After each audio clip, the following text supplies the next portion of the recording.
కొద్ది నిమిషాలు దేవుని వాక్యం మనం ధ్యానం చేసుకుందాం.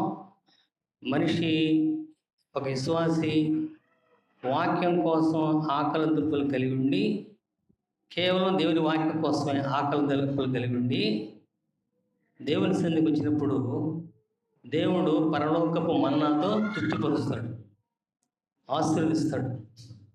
కనుక ఈ ఫుల్ ఫిట్మెంట్ దగ్గరుండి నేను 30 నిమిషాలు మాట్లాడతానని చెప్పి 40 నిమిషాలు మాట్లాడితే అది పాపం అవుతుంది. నేను 30 నిమిషాలే మాట్లాడతానండి సంఘం ఉందని చెప్పి 32 నిమిషాలు మాట్లాడినా సైతాన్ రిపోర్ట్ చేసుకోవాలి.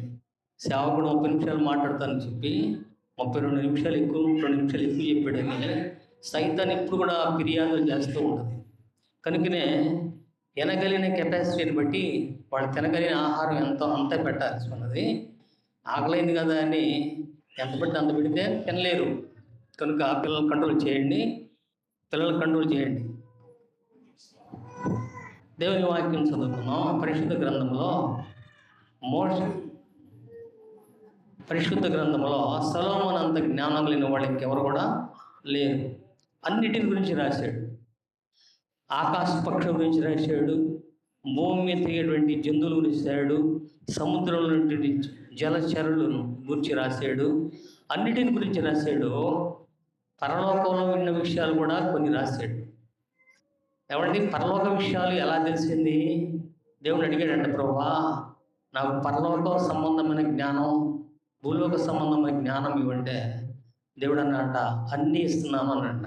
ఇక్కడ మనకు కనిపించదు కానీ పరలోకంలో రకరకాల చెట్లు ఉన్నాయి, రకరకాలైన వనాలు ఉన్నాయి. వాటిల్లో ఒకటి ఏంటంటే చూడండి, రాజుల మొదటి గ్రంథము 4వ అధ్యాయము 33వ వచనంలో ఒక మాట ఉంటుంది. సొలొమోను గురించి రాసిన మాట. మరియు వృక్షమునే కానీ గోడలో నుండి మలుసు ఇస్సోపు మొక్కనే కానీ చెట్లన్నిటి గురించి అతడు చెట్లన్నిటిని గురించి అతడు రాశాను. అంటే భూలోకంలో ఉన్నటువంటి చెట్లు అన్నిటిని గురించి సొలొమోను రాశాడు. కొన్ని చెట్లే గురించి రాశాడు, రాయలు చెట్లన్నిటిని గురించి. ఏమండి మనకు కనిపిస్తే చెట్లు, ఈ చెట్లు సొలొమోను ఈ చెట్టు వృత్తాంతం మొత్తం తెలుసుకొని రాశాడు. ఈ చెట్టు దీనికి పనికి వస్తుందండి, ఈ చెట్టు దీనికి వైద్యం పనిచేస్తుందండి, ఈ చెట్టు ఫలాలు బలిస్తుందండి అని చెప్పగలిగిన కెపాసిటీ బాటనీ శాస్త్రవేత్త అన్నారు. సొలొమోను ఏమన్నారంటే బాటనీ శాస్త్రవేత్త. ప్రతి వృక్షం యొక్క బయోడేటా మొత్తం ఆయనకు తెలుసు. దేవుణ్ణి అడిగాడు, అన్నిటిని చెప్పి రాశాడు. ఆయన రాయని చెట్టు గురించి ఏమి భూలోకంలో నీకు చెట్టు కనిపించిందంటే దేవుడు ఆ సంగతి సొలొమోనుకి ఆ చెట్టు హిస్టరీ మొత్తం కూడా చెప్పాడు. కనుక అక్కడ రాయబడిన పరిశుద్ధాత్ముడు ఏమో రాయించాడు, అతడు చెట్లన్నిటిని గురించి వ్రాసెను. చెట్లన్నిటిని గురించి. సహోదరుడు, నీ కంటికి కనిపిస్తున్న ఈ చెట్లు నీకు తెలియదు అనుకుంటున్నాను, కానీ ఇది ఆల్రెడీ దేవుడు ఆ చెట్టు బయోడేటా మొత్తం కూడా సొలొమోనుకి తెలియజేస్తే సొలొమోను రాశాడు. అయితే ఈ భూలోక సంబంధమైన చెట్లే కదా, పరలోకంలో రకరకాల వనాలు ఉన్నాయి. వనం ఉన్నది, ఏదేను వనములాగా పరలోకంలో కూడా ఒక వనం ఉంది. ఆ వనంలో ఉన్న చెట్లను గురించి మనం ఈ యొక్క సాయంకాలం చెప్పుకుందాం. లేవియాకాండము 24వ అధ్యాయము 4వ వచనం చదువుకుందాం. అతడు దీపవృక్షము మీద, నిర్మలమైన దీపవృక్షమును గూర్చి రాశాడంట. ఏ వృక్షం అనేది పేతురు? నిర్మలమైన దీపవృక్షము, నిర్మలము, మలినము లేని దీపవృక్షము. ఈ విషయం మోషేకు మాత్రమే తెలుసు. నిర్మలమైన దీపవృక్షము, ఆ వృక్షానికి ముందు ఒక పేరు పెట్టాడు, నిర్మలమైనది, పవిత్రమైనది, పరిశుద్ధమైనది, దేవుని కొనియాడే చెట్టు. ఆ చెట్టు దానికి పెట్టిన పేరు ఏంటంటే నిర్మలమైన దీప స్తంభముగా దీప వృక్షము. వృక్షం అంటే ఏంటండి? చెట్టు. దాని గురించి అడిగాడంట, ప్రభువా ఈ భూలోకంలో ఎక్కడ అది కనిపించదో, పరలోకంలో ఉంది కదా, చాలా రకాల చెట్లు ఉన్నాయి కదా, ఆ చెట్టులో ఈ నిర్మలమైన దీప వృక్షాన్ని గురించి నాకు చెప్పన్నాడు. ఏ వృక్షము డానియేలు? దీప వృక్షము. ఆ చెట్టుకి 7 దీపాలు కాస్తాయి. 7 చెట్లు ఎప్పుడు చూద్దాన్ని 7 చెట్టు దాని పరిమితి 7 దీపాలు కాసే చెట్టు. అది నిర్మలమైనది, దేవుడు కొనియాడదగినది. ఆ చెట్టే దేవుడిని మహిమపరుస్తుందంట. చెట్టే దేవుడిని మహిమపరుస్తున్నాడు. సొలొమోను దాని గురించి రాశాడు. కళ్ళు మూసుకయ్యా, ప్రార్థన చేసుకో, నీకు నేను దర్శనం చెప్తాను, నువ్వు రాయి అన్నాడంట. 2 కళ్ళు మూస్తే తన మనోనేత 2 తెరిచాడంట.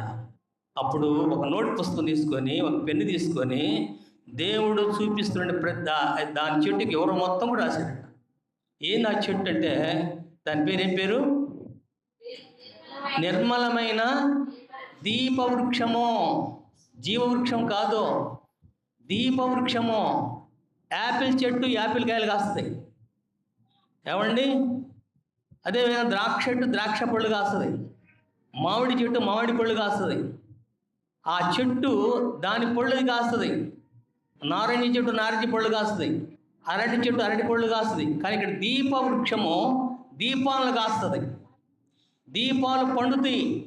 ఎన్ని దీపాలు అంటే 7 దీపాలు. ఎన్ని దీపాలండి?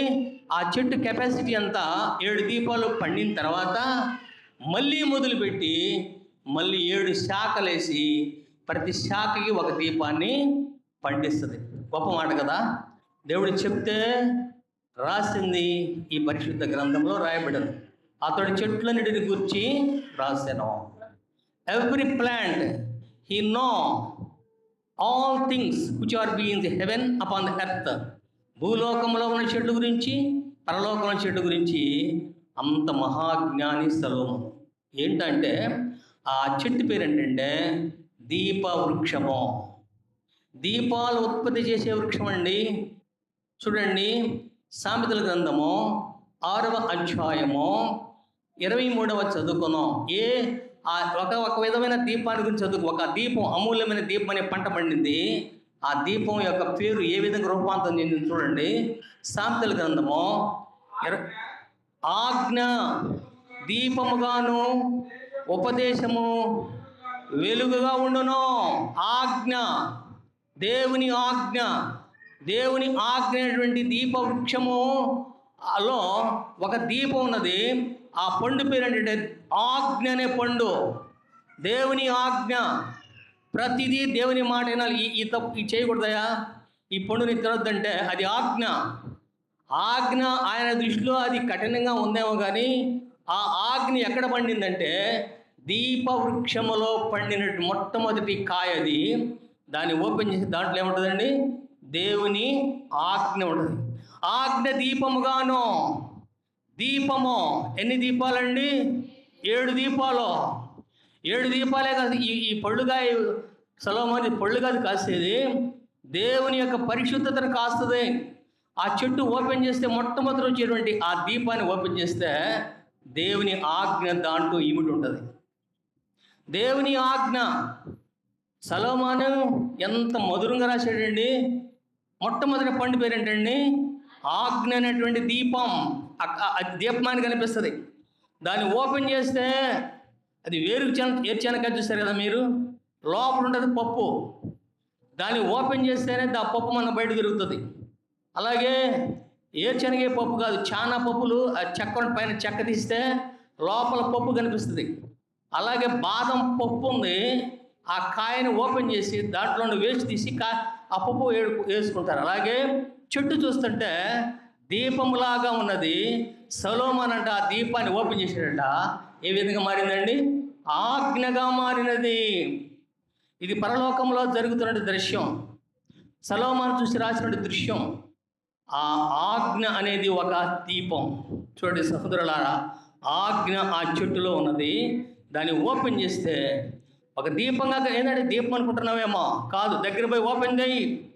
దాంట్లో ఏం కనిపిస్తుంది? దేవుని ఆజ్ఞ కనిపిస్తుంది. బైబిల్ అర్థం కూడా 10 ఆజ్ఞలో ప్రతి ఆజ్ఞ దీపం. చూస్తున్నావా సొలొమోను? చూస్తున్నాను ప్రభువా.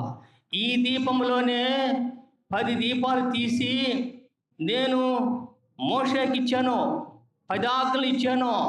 ఈ చెట్టు మోషే చూశాడు కాబట్టి అడిగాడు. ఈ చెట్టు ఆ దీపాన్ని ఓపెన్ చేయగానే 10 ఆజ్ఞలు మూటగట్టి సొలొమోనుకి ఇచ్చాడంట. క్షమించండి, మోషేకి ఇచ్చాడంట. ఆ మోషే వచ్చి ఆ 10 ఆజ్ఞలు 6 లక్షల మందికి పంచాడు. దానికి పుట్టుక ఏంటంటే దీపవృక్షంలో పుట్టినటువంటి ఆ ఆజ్ఞ. చూడండి, గొప్ప మాట కదా. 2వ దీపాన్ని చూద్దాం. అదే సామెతల గ్రంథము 20వ అధ్యాయము 27వ చదువుకోము. అదే సామెతల గ్రంథము 20వ అధ్యాయము 27వ వచనం చదువు. నరుని ఆత్మ యెహోవా పెట్టిన దీపం. ఇది 2వ పండు. మొట్టమొదటి పండులో ఓపెన్ చేస్తే ఏముంది? దేవుని జ్ఞానం, దేవుని ఆజ్ఞ ఉన్నది. 2వ పండు ఓపెన్ చేస్తే నీ ఆత్మ ఉన్నది. నరుని ఆత్మ యెహోవా పెట్టిన దీపం. ఏమండి, నీ ఆత్మని కనిపించదు. మహిమ శరీరాన్ని కోరుకునేది ఆత్మ. ఆత్మకి శరీరానికి ఎప్పుడు వైరమే. శరీరమేమో దేవుని మాట వినొద్దు అంటుంది, ఆత్మ ఏమో దేవుడు చెప్పినట్టు నడవమంటుంది. నరుని ఆత్మ, ప్రతి మనిషికి ఆత్మ ఉన్నది. ఆ ఆత్మ ఏం చేస్తుందంటే దీపముగా మారింది. ఆ దీపాన్ని ఎప్పుడైతే ఆ పండు తిన్నాడో ఆదాం భార్య ఆ దీపం ఆరిపోయిన దీపాన్ని వెలిగిస్తానికి యేసుక్రీస్తు లోకానికి వచ్చాడు. వాస్తవానికి నీ దీపం ఆ చెట్టులో ఉన్నది. 2వ పండు నీ దీపమే. సహోదరుడా, కృపగలిగిన దేవుడు ఎంత దయగలిగిన వాడండి. నీకు ఆజ్ఞ దీపముగాను నీ ఆత్మ, నాకు ఆత్మ ఉన్నది, ఆత్మ నరకానికి పోనివ్వకుండా పరలోకాన్ని నడిపించడానికి దేవుడు ఏం చేశాడంటే ఆ దీపములో నీ ఆత్మను పెట్టాడు. అక్కడే ఉంది సొలొమోను అని చెప్తే సొలొమోను రాశాడు. మొట్టమొదటిది ఏంటండి? ఆజ్ఞ. 2వది ఏంటండి? నరుని ఆత్మ. 3వ దీపాన్ని కూర్చోదు. అదే సామెతల గ్రంథము, అదే సామెత 31వ అధ్యాయం 1వ వచనంలో, సామెతల గ్రంథము 31వ అధ్యాయం 1లో లెమూయేలు అయిన రాజు, పిల్లలకు బాగా చేయదు, రాజు అయిన లెమూయేలు ఒక రాజు అయిన లెమూయేలు వాళ్ళ అమ్మంట లెమూయేలుకి బోధ చెప్పిందంట. ఏమయ్యా, నువ్వు పెళ్లి చేసే వయసు వచ్చిందిగా, నీకు పెళ్లి చేసుకో, అయితే నువ్వు వెతుకు, తూర్పు పరవడ మొత్తం 4 దిక్కులు వెతుకో. నీకు ఎలాంటి భార్య కావాలంటే గుణవతి అయిన భార్య కావాలేనో. అదే 31వ అధ్యాయం 10వ వచ్చి చూడండి. అదే ఒక స్త్రీ, ఇంకో స్త్రీ గుణవతి అయిన భార్య దొరుకుట అరుదు, అట్టిది ముత్యము కంటే అమూల్యమైనదయ్యా. లెమూయేలు రాజుకి వాళ్ళ అమ్మ చెప్తున్న మాట. సొలొమోను రాసిన పుస్తకం కాదు ఇది. ఈ అధ్యాయం అంతా కూడా లెమూయేలు రాసినటువంటి వాళ్ళ అమ్మ చెప్తే రాసిన మాటలు ఇవి. ఒక స్త్రీ ఉన్నది, ఆ స్త్రీ నీకు భార్యగా వచ్చిందనుకోండి, నీ పుట్టుపూర్వత్తాలంతా కూడా, నీ పరిపాలన, నీ ఆలోచన మొత్తం కూడా సక్సెస్ అయిపోతుంది. అలాంటి స్త్రీ ఎక్కడుందో వెతుకుమన్నట్ట. వెతుకో. ఒక స్త్రీ ఇంకో స్త్రీ గురించి చెప్తుంది, కోడలుగా రాబోయే స్త్రీ గురించి చెప్తుంది. ఆమె ఏమై ఉండాలి? గుణవతి అయి ఉండాలండి. గుణవతి అంటే అడ్మినిస్ట్రేషన్ కరెక్ట్ పరిపాలన చేయాలి. సంఘానికి, స్త్రీ అంటే సంఘం, ఇంట్లో యజమానులు, ఇంట్లో సంఘాన్ని, స్థానిక సంఘాన్ని, ఇరుగు పొరుగు వారిని, భర్త గౌరవాన్ని, బిడ్డల భవిష్యత్తుని కాపాడేటువంటి స్త్రీ గుణవతులనే భార్య. అలాంటి భార్య ఎక్కడుందో దేవులాడుకో అని ఒక స్త్రీ ఇంకొక స్త్రీ గురించి చెప్పిన మాటలు ఈ 31వ అధ్యాయం. మాట్లాడుతూ 18వ వచ్చిన ఒక మాట కనిపిస్తుంది చూడండి. అది తన వ్యాపార లాభము అనుభవముచే తెలుసుకును, రాత్రి వేళ ఆమె దీపము ఆరిపోదో. కరెంట్ అని ఆగిపోయింది, సరిపోయినంత వోల్టేజ్ లేకపోతే కరెంట్ ఆగిపోయింది, ఎలక్ట్రీషియన్ ప్రాబ్లం అయిపోతుంది. కానీ ఈ స్త్రీ అంట లోపల ఇతప్పుడు వెలిగానంట, బయటకు వచ్చితే వెలిగానంట, మాట్లాడేటప్పుడు వెలిగానంట. ఆ వెలుగు ఎక్కడ ఉందంటే ఆ దీపంలో ఉన్న ఆ వెలుగు. ఆ 3వ దీపం అండి ఇది. 3వ పంట. మొట్టమొదటి పంట ఏంటండి? ఆజ్ఞ. రెండవ పంట ఏంటండి? మనుని ఆత్మ. మూడవ పంట ఏంటంటే గుణవంతురాలైనటువంటి భార్య యొక్క దీపం. అలాంటి భార్యగా నీకు దొరికితే నీ ఇల్లంతా దీపమేనయ్యా. నువ్వు చేసే ప్రతి పని ఫలిస్తుందయ్యా. వెళితేనేది నీకు తెలియదు.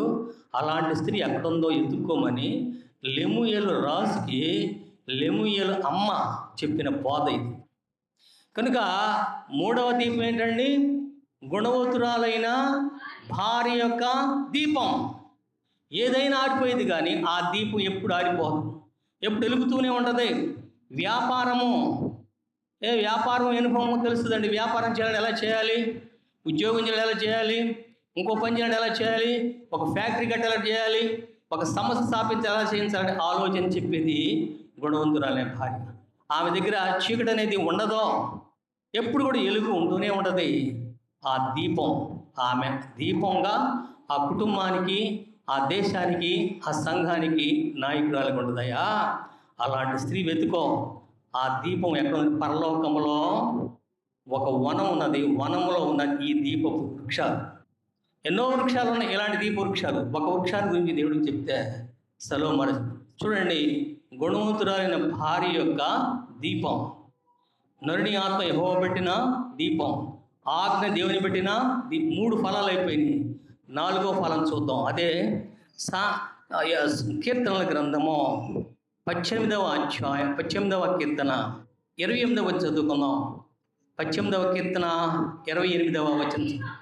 అమ్మా, నా దీపము వెలిగించువాడు నువ్వు. ఎవరు రాసిన మాట అనేది? ఈ కీర్తన ఎవరు రాశారు? దావీదు రాశాడు. సొలొమోను వాళ్ళ నాన్నగారు రాసినటువంటి కీర్తనలో సొలొమోనేమో దీపవృక్షాన్ని గురించి రాస్తే, సొలొమోను యొక్క నాన్న అయినటువంటి దావీదు ఏం చేశాడంటే, అసలు నా దీపం అంతా దేవుడే అన్నాడు. నా దీపం వెలిగించేవాడు దేవుడే. ఎవండి నీ దీపం వెలుగుతుందా? ఎవండి, ఎప్పుడు నీ దీపం అనే వాక్యం వెలుగుతూ ఉండాలి. నా దీపం వెలిగించువాడు యెహోవాయే. నా చీకటిని వెలుగుగా మార్చగలడు, నా పాపాన్ని పరిశుద్ధంగా మార్చగలడు, నే దుర్నీతిని నీతిగా మార్చగలడు, నన్ను తన రక్తంతో కొన్నవాడని దావీదు బహుగా దేవుని గణపరుస్తుంది. నా దీపము వెలిగించేవాడు నువ్వేనయ్యా. ఈ లోకంలో ఎవరి వల్ల కాదు. ఎవండి, నిజమైన వెలుగు ఉండెనో. యోహాను సువార్త 1:9 వచ్చినమో, నిజమైన 1:9 వచ్చినమో, నిజమైన వెలుగు ఉండెనో, అది లోకంలోనికి వచ్చి ప్రతి మనిషిని వెలిగిస్తున్నదే. ఈ స్త్రీ యొక్క దీపాన్ని వెలిగించింది. పరలోకంలో వచ్చినటువంటి దేవుని యొక్క వెలుగు. ఈ వెలుగు ఎవరు తీసేయలేరు అంటుంది కదా. నా చీకటినే వెలుగుగా మార్చాడు అని దావీదు సొలొమోను యొక్క నాన్నగారు రాస్తున్నమాట. నా దీపం ఇది ఎన్నో దీపం అండి? ఇది నాలుగవ దీపం. 5వ దీపం చదువుకున్నదే 119వ కీర్తన 105వ వచనం చూద్దాం.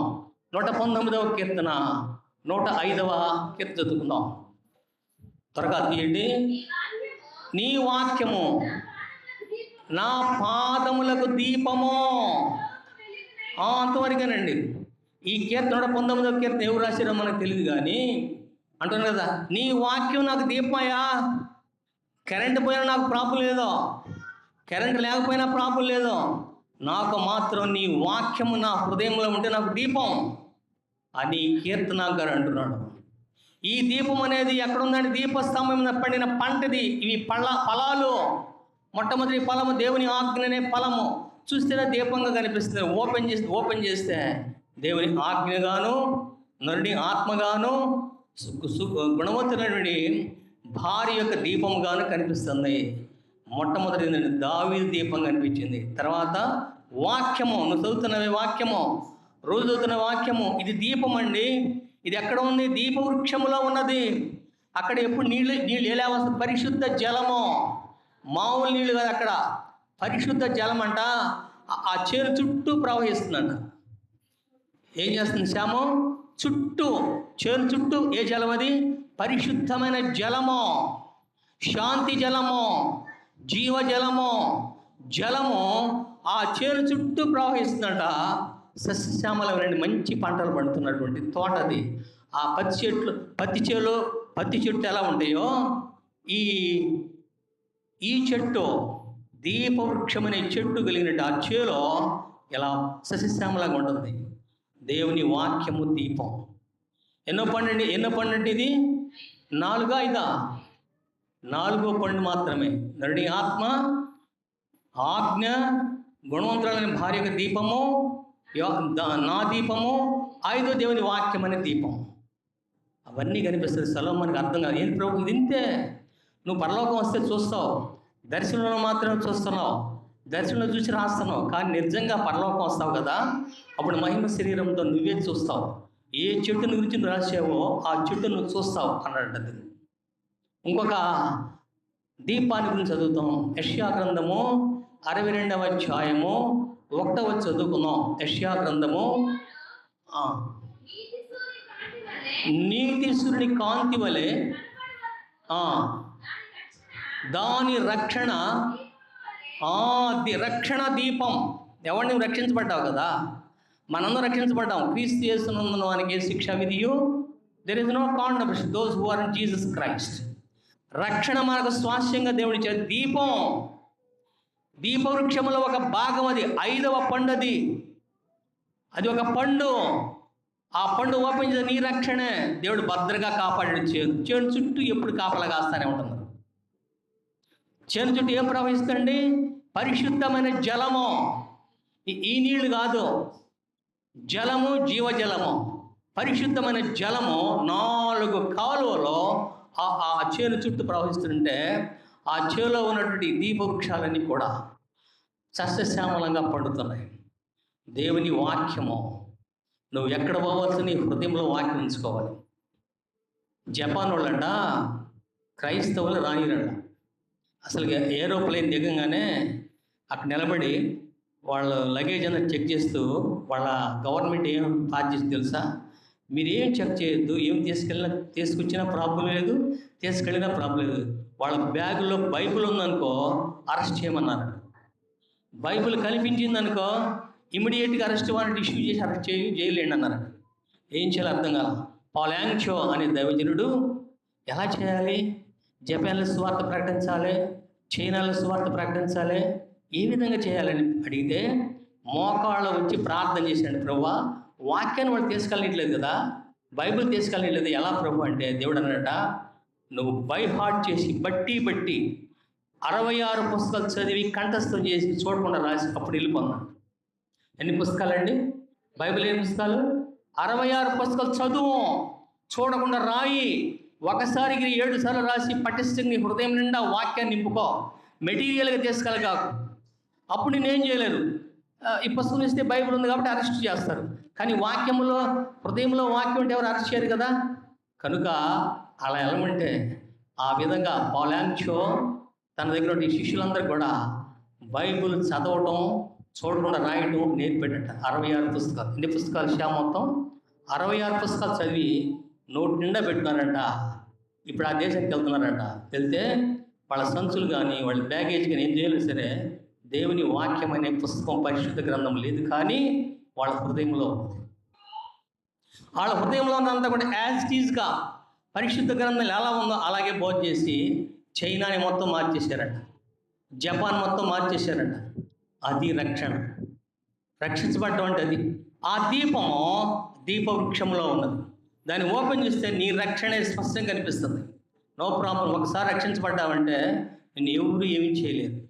శరీర సంబంధమైన శోధంలో, శరీర సంబంధమైన బాధ వస్తాయి, కానీ దేవుడిని పక్షాన్ని యుద్ధం చేస్తాడు. కనుక ఇది ఒక దీపం. రక్షణ ఏంటండి? దీపం. రక్షించబడాలి. మరి సర్వలోకమునికి వెళ్ళి సర్వసృష్టికి సువార్త ప్రకటించి మారు మనసు పొందినప్పుడు బాప్తిస్మం రక్షించబడిన వాళ్ళు పరలోకం వెళ్తారు. నమ్మని వాళ్ళు రక్షించబడరు, నరకానికి వెళ్ళిపోతారు. సహోదరుడా, ఇది ఒక దీపం. చివరకు ఒక మాట చెప్పుకున్నాం. మత్తయి సువార్త 6వ అధ్యాయము 22వ చదువుకున్నాం. మత్తయి సువార్త 6వ అధ్యాయము 22వ. దేహమునకు కన్ను దీపం. ఏమండి? దేహమునకు దీపం ఏంటండి? కన్ను. నీ కన్ను బాగా ఉందనుకోండి, నీ శరీరం మొత్తం బాగా కనిపిస్తుంది. నీ శరీరం నీ కంట్లో పసికర్లు వచ్చిననుకోండి, పచ్చబడి అనుకోండి, నీకు కనిపించే వస్తువు అంతా కూడా పచ్చగా అనిపిస్తుంది. పచ్చ కామెరలోడికి అంతా పచ్చగా కనిపిస్తుందంట. అలాగే దేవుని వాక్యమైనటువంటి దీపం, నరుని ఆత్మ యెహోవా దీపంలాగే నీకున్నది కన్ను. ఈ కన్ను దీపం. ఎన్ని దీపాలు ఉన్నాయండి ఆ చెట్టుకి? 7 దీపాలు. కంఠస్థం చేసి చెప్పడం ఒకసారి. మొట్టమొదటిది దేవుని ఆజ్ఞ అనే ఒక కొమ్మ, రెండవది నరుని ఆత్మ అనే కొమ్మ, మూడవది గుణవతి భార్య యొక్క కొమ్మ, నాలుగవది దావీదు యొక్క దీపం, ఐదవది వాక్యం అనే దీపం, ఆరవది రక్షణ దీపం, ఏడవది కన్ను అనే దీపం. ఇవన్నీ కనిపిస్తున్నాయి. చెట్టు ఏమో గుబురుగా బాగా ఉంది, పచ్చగా ఉన్నది, చాలా మధురమైనటువంటి సువాసన చెట్టు. ఆ చెట్టును చూస్తే సొలొమోనుకి ఆశ్చర్యేసినాడు. ప్రభా, ఇది ఒక చెట్టు కాదు, ఆ చెట్టు ఉన్న తోటే ఉన్నాను. ఆ తోట నిండా ఈ చెట్లే నాటాడంట. ఆ చెట్లన్నిటి గురించి రాశాడు. గొప్ప మాట. ఏ చెట్టు అండి ఇది? ఏ చెట్టు? ఏ చెట్టు? నిర్మలమైన దీపవృక్షము. జీవవృక్షము కాదు, దీపవృక్షము. ఇవన్నీ కూడా దీపాలు ఫలిస్తుంది. 7 పువ్వులు కాగానే మళ్ళీ సీక్వెన్స్లో 7 పువ్వులు వేస్తుంది. సొలొమోను ఆశ్చర్యపోయాడ. యేసయ్యా, ఎంత కృప నాకు ఇచ్చావు. ఇది మోషేకి దేవుడు తెలియజేశాడు. అయ్యా, నువ్వు దేవుని యొక్క నామాన్ని మహింపచేటప్పుడు ఈ దీపాన్ని గుర్తుంచుకో. నువ్వు లోపలికి వెళ్ళేటప్పుడు బయటికి వెళ్ళి ఫలించాలి అంటే గుడారం ఉన్నది కదా, దేవుని గుడారం ముందు నువ్వు ప్రార్థించినప్పుడు ఈ ఇచ్చినటువంటి దేవుని ఆజ్ఞలు జాగ్రత్తగా పంచిపెట్టమన్నాడు. అందరికి 6 లక్షల మందికి పంచిపెట్టాడు దేవుని వాక్యాన్ని. సహోదరుడా, ఇది దీప వృక్షం, నిర్మలమైనది, మలినము లేనిది, పాపము తెలియనిది, కల్మషం లేని ఆ దీప వృక్షమే యేసయ్య. ఎవండి? ఆ దీప వృక్షమే యేసు ప్రభు వారు. యేసు ప్రభువే దీప వృక్షముగా ట్రాన్స్ఫర్ అయిపోయాడు. అది వృక్షం అనుకుంటున్నావు, వృక్షమే కావచ్చు. దాని ప్రతి దీపాన్ని ఓపెన్ చేయి. ప్రతి దీపం ఒక పాఠం నేర్పింది. నరుని ఆత్మ యెహోవా పెట్టిన దీపం, దేవుని ఆజ్ఞ దీపం, దావీదు కలిగినటువంటి ఆ దీపం, దావీదు దీపం, వాక్యం అనే దీపం, రక్షణ అనే దీపం, గుణవంతుల యొక్క దీపం. ఇన్ని దీపాల చెట్టుల గురించి సొలొమోను చాలా చక్కగా స్పష్టంగా రాశాడు. సహోదరుడా, ఈ దీపం నీ ఇంట్లో ఉన్నదా? ఈ అంటు తీసుకుని నీ ఇంట్లో నాటుకో. అంటు తీసుకుని నాటవయ్యా, ఇంకేం చేయదో. ఇక్కడ దేవుని వాక్యం ఇక్కడ ఉన్నది, ఇక్కడ దీప వృక్షం ఉన్నది. ఒక మొక్క తీసుకుని వెళ్ళి నీ ఇంట్లో నాటుకో, నీ పిల్లలకి బోధించో. ఇది వృక్షం, మహావృక్షం. ఎంతైతే తెలిసైతే చెట్టు పెద్ద చెట్టు అయిపోయింది. అబ్బో, మహాకాశాల పట్టాలైనంత చెట్టు అయిపోయింది. 80వ కీర్తన 10వ చదువుకున్నాం. 80వ కీర్తన 10వ చదువుకున్నాం. ఒకసారి 80వ కీర్తన 10. దాని నీడ ఏం చెప్తుందండి? కొండలను కప్పును. దాని తీగలు దేవదారు వృక్షములను ఆవరించి ఉండను. దాని తీగలు సముద్రం వరకు వ్యాపించను. ఎంత ఉందండి దాని చెట్టు? ఎంతండి దాని తీగలు? ఎంతరో ఎదిగిపోయినాయి. సముద్రం మొత్తం కూడా వ్యాపించింది. అంత మహావృక్షం అయిపోయింది. ఎన్ని కాయలు కాస్తుందంటే ఎన్ని పళ్ళండి? 7 పళ్ళు. సహోదరుడా, ఈ వృక్షము నీ ఇంట్లో ఉండాలంటే ఇప్పుడే ప్రభు దగ్గర అడుగు. ప్రభువా, ఈ సంఘంలో కాదు, నా ఇంట్లో కూడా ఉండాలని ప్రార్థిస్తే సొలొమోను అన్నట్ట ప్రార్థన అయిపోయింది. ఆ పుస్తకాన్ని గురించి రాశానట, ఇది నా ఇంట్లో ఉండును కాకన్నాడు. సొలొమోను యొక్క ఇంట్లోనూ దావీదు ఇంట్లోనూ ఈ చెట్టు మహావృక్షం అయ్యింది. ఆ వృక్షాన్ని నువ్వు కలిగి ఉండాలని దేవుని వాక్యం మనకి ఈ రాత్రి సమయం మనకు తెలియజేస్తుంది. ఈయన బాటని శాస్త్రవేత్త. ప్రతి చిత్త పురుగుల గురించి రాశాడు, సముద్రంలో జీవించే జీవుల గురించి రాశాడు, వృక్షాన్ని గురించి. ఇది నువ్వు ఎప్పుడైనా చూసావా? చూడలేదు. జీవవృక్షం అయితే మోషే చూశాడు, జీవవృక్షం ఆదాము చూశాడు. కానీ ఇది దీపవృక్షాన్ని కేవలం దేవుడు సొలొమోను మాత్రంగా బయలుపరిచాడు. నీకు కూడా బయలుపరిచాడు. ఆ చెట్టు చుట్టూ ఏ వాసన వస్తుందంటే చూడండి, ఆది కాండము 27వ అధ్యాయం 27వ చూద్దాం. ఆది కాండము 27వ అధ్యాయము 27వ వచనములో ఈ చెట్టు యొక్క సువాసన గురించి రాయబడింది. 27 ఆది కాండం. దాని దగ్గరికి వచ్చి అతన్ని ముద్దు పెట్టుకును. అప్పుడు అతడు అతని వస్త్రమును వాసన చూసి అతను దీవించి ఇట్లా నేను, ఇదిగో ఏ వాసన అండి? నా కుమారుని సువాసన యెహోవా దీవించే చేదు సువాసన వలె ఉన్నది. అది ఈ చెట్టు ఎవరింట్లో ఉంటుందో ఆ చెట్టు వాళ్ళ కుటుంబాన్ని దేవుడు బహుగా దీవిస్తాడు. అంటులు 2 తెచ్చారు. అరటి చెట్టు అంటులు తీసుకొచ్చినట్టు మా పాస్టర్ వాళ్ళు మా హాస్టల్ పక్కన అది అంటు 6 నెలల తర్వాత అది మంచి కాయలు కాస్తుంది.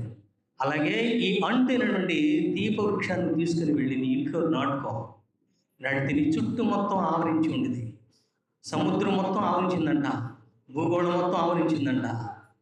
దాని రెమ్మలు విపరీతంగా పెరిగిపోయి దాని నీడన సమస్త జీవులు ఇస్తుంది. ఆ వృక్షాన్ని గురించి సొలొమోను దేవుడు బయలుపరిచాడు. ఆ సమయంలో ఈ సమయంలో కూడా మనం దేవుడిని మహిమపరుస్తూ ఆ వృక్షాన్ని తీసుకొని వెళ్ళాలని దేవుని వాక్యానికి మనకి తెలియజేస్తాం. చిల్లర ప్రార్థన చేస్తున్నాం.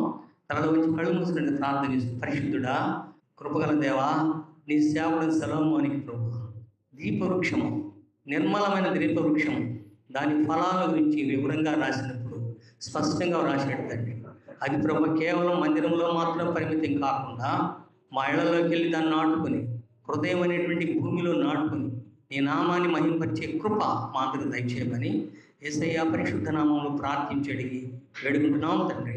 ఆమేన్.